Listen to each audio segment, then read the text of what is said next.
There was a time, and some of you may not even remember this, when Rick and Morty wasn't just a show.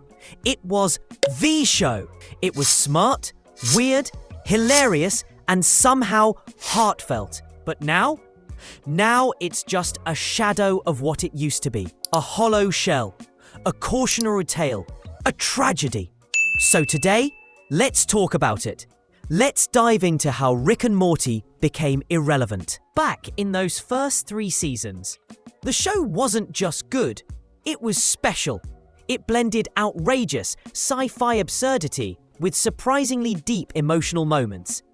It didn't just make you laugh, it made you think, and sometimes even feel something you didn't expect from a cartoon where one of the main characters burps every few sentences.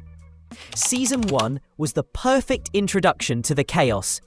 Every episode was a standalone adventure, wild, creative, and completely unpredictable. From Cronenberging the entire planet to dealing with an evil council of Ricks, it laid the groundwork for a universe where literally anything could happen. And it felt fresh. It felt inspired. Season 2 added depth. Suddenly, Rick wasn't just this unstoppable genius. He was lonely, emotionally stunted, and maybe even suicidal. We got episodes like Autoerotic Assimilation, where Rick's toxic relationship with Unity ends in him nearly taking his own life. It was dark, but it was also honest in a way no other adult animation had dared to be. Season 3 is where the cracks started to show, but in an ambitious way. It swung for the fences. The season opened with Rick escaping a galactic prison using a McDonald's Szechuan sauce joke. And somehow, it worked. It was absurd, but it still tied into this greater emotional arc about Rick's ego and self-destruction. Even when the tone got edgy or divisive, the writing still had something to say. And the potential was undeniable. They introduced canon threads that felt like they were going somewhere big. Evil Morty and the corruption of the Citadel. Beth's clone dilemma. The mystery of Rick's dead wife. Bird Person's death and transformation.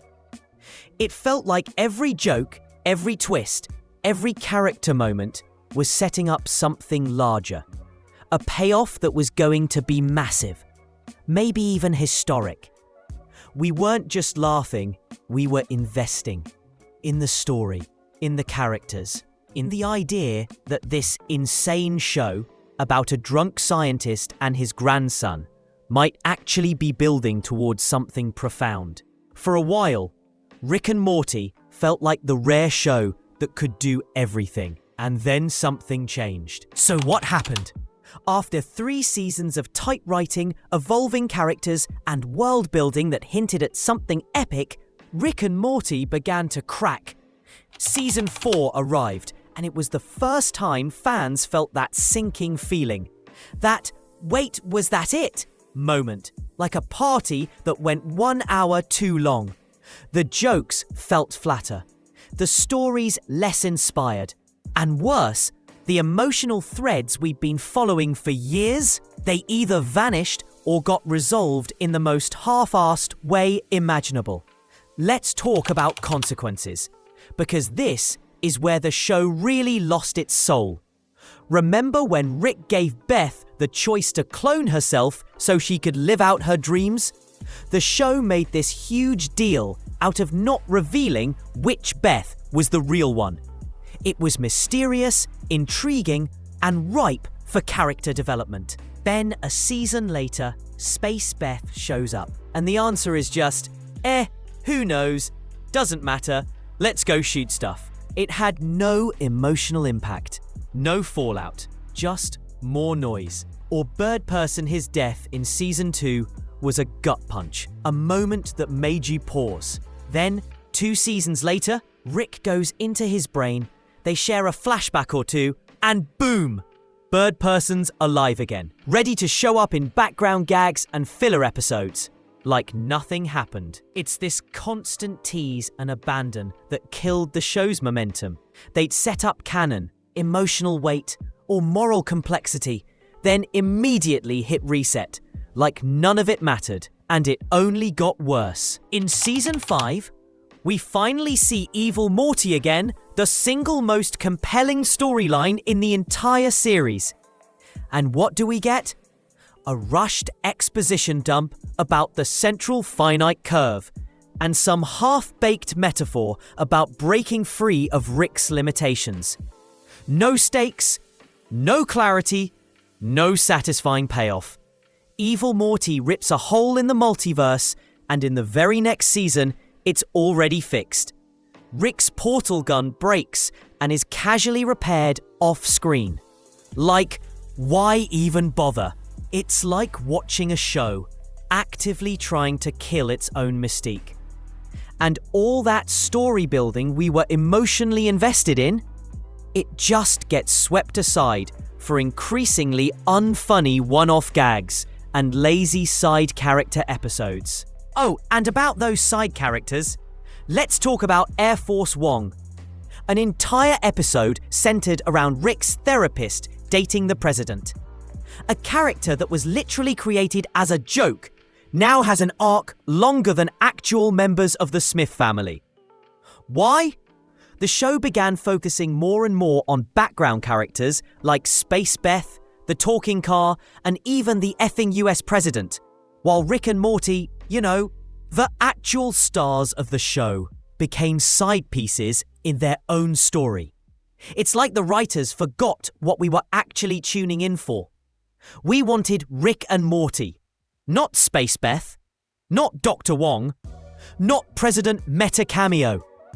The episodes became empty spectacle, loud, overproduced, stuffed with meaningless twists, but with no emotional spine. No consequences, no growth, no point. At the heart of Rick and Morty's downfall is a basic storytelling conflict. It doesn't know if it wants to be episodic or serial. An episodic show gives you self-contained stories. You don't need to watch every episode. Think The Simpsons or Futurama. A serial show, on the other hand, builds a continuous arc, like BoJack Horseman or Breaking Bad. Each episode adds to the last. Rick and Morty tried to be both, and it failed at both. It wanted the freedom to reset each week and do something random and wild. But it also teased major arcs.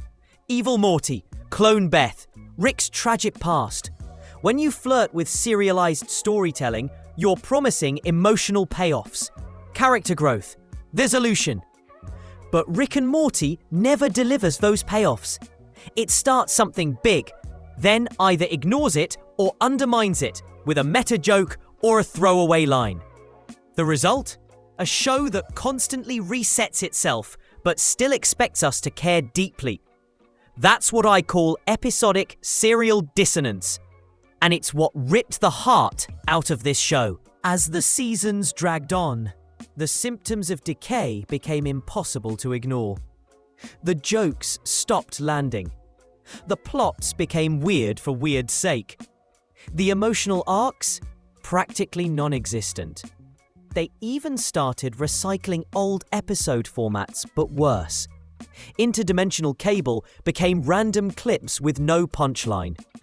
The spaghetti episode tried to mimic the brilliance of Vat of Acid, but ended up feeling empty and forced. It wanted to be deep commentary on consumerism, mental health, society, but it didn't say anything. And let's not forget how they handled the voice recast in Season 7. Losing Justin Roiland was a huge blow. And to be fair, the new voices were fine. The problem wasn't the sound, it was the writing. It felt like nobody was even trying anymore. Season 7 became a museum of everything wrong with the show.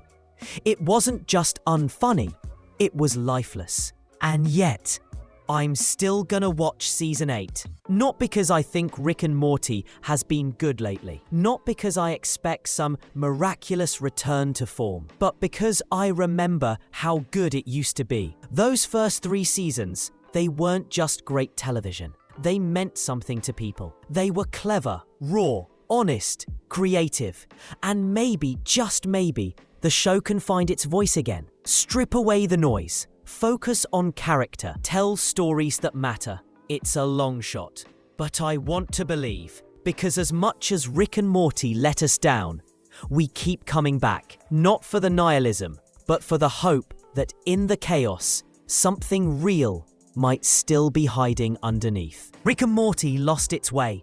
What was once brilliant became bloated, aimless, and shallow. But even now, buried under the noise, I still see the spark that made it special. Maybe Season 8 won't fix everything. Maybe it's already too late. But I'm still watching, not out of habit, but hope. Let me know in the comments, are you done with Rick and Morty, or are you still holding out like I am? Drop a like, hit subscribe, and stay tuned. Because no matter how far it falls, I'll be here when the next portal opens.